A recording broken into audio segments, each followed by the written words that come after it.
Insured property of Mr. Dan Knoll. We're going to be performing a repair per State Farm's estimate of a repair for all the damaged shingles on this roof. You can see we have a damaged shingle here, which is connected to these two tabs next to it. Each chalk line on either side outlines our scope of work area. You can see the surrounding shingles are in less than great condition. I mean, they're not damaged, but they definitely have seen their fair share of granule loss and just, age. So these shingles are pretty brittle, and I'm concerned about the pliability of these shingles. So we'll be using our roof snake in order to ensure the success of this repair. And I'll go ahead and pass my camera off, get started. We'll start by removing all of our... We'll start by removing all of our seals, making sure all of our shingles are unsealed. Being gentle with these shingles, using our roof snake. Then we'll go remove our nails.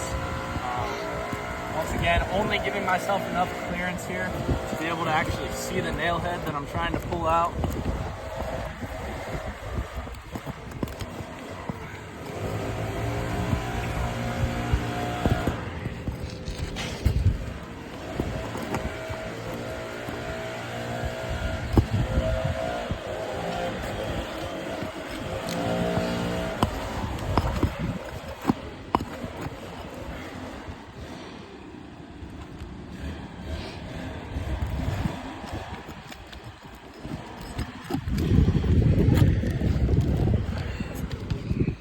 So this roof snake is causing a good bit of tearing on the surrounding shingles around the nail hole when I'm trying to get these nails out.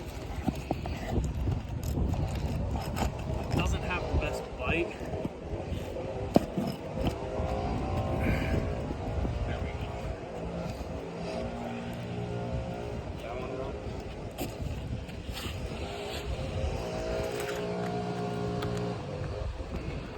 Doing my best here to be as gentle with these shingles given their age, but there obviously is a degree of force that's required to get these nails out. Even using the roof snake.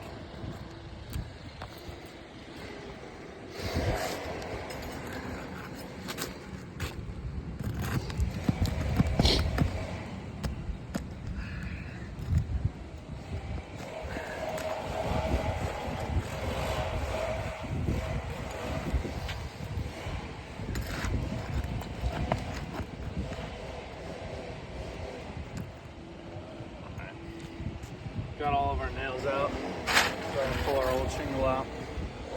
No markings on the back. Go ahead and throw that up there. Cameraman, if you want to stay there, I will show some of the things that we're dealing with already. So you can see there is some minor creasing starting to appear on these shingles in the surrounding area.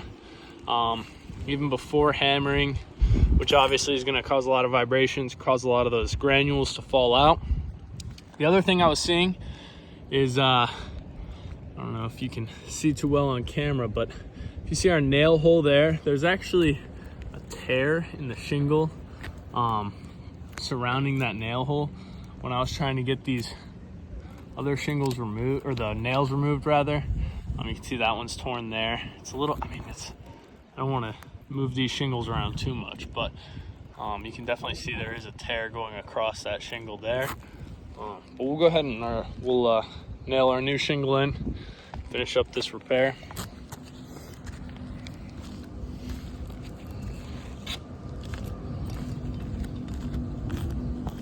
This thing's hot.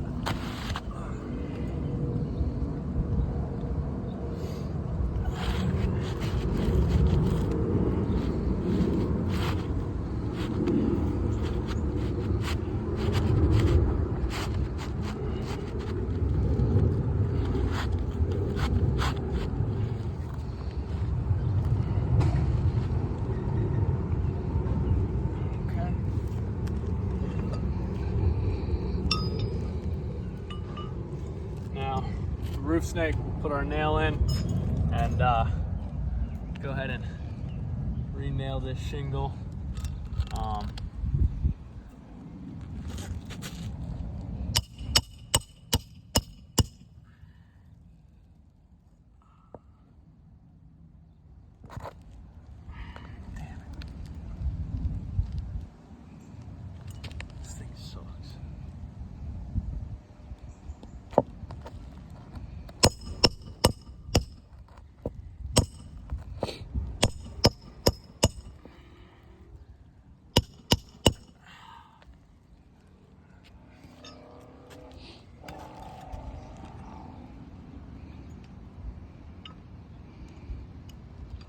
This tool is honestly just awful.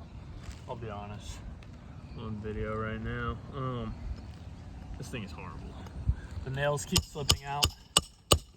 It doesn't really drive the nails in properly. It's also pretty hot out, so what's happening is the matting on the new shingle is melting to the roof snake and sealing off that hole where the nail head goes in. So that's obviously not ideal. I can't even get the nails in there.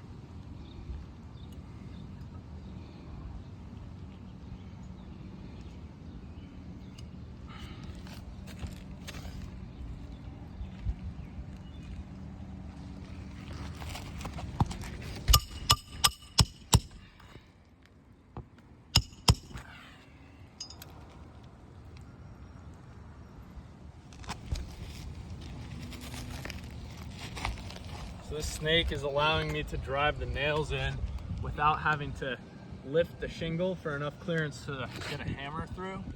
So I can actually leave the shingle like that, and that's all the clearance we need. And then once we get to the bottom here, there's a little lip on the roof snake that leaves the nail head a little protruded. So we'll just go ahead and reset it on top of that nail head to drive it the rest of the way in.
So, got our repair finished up.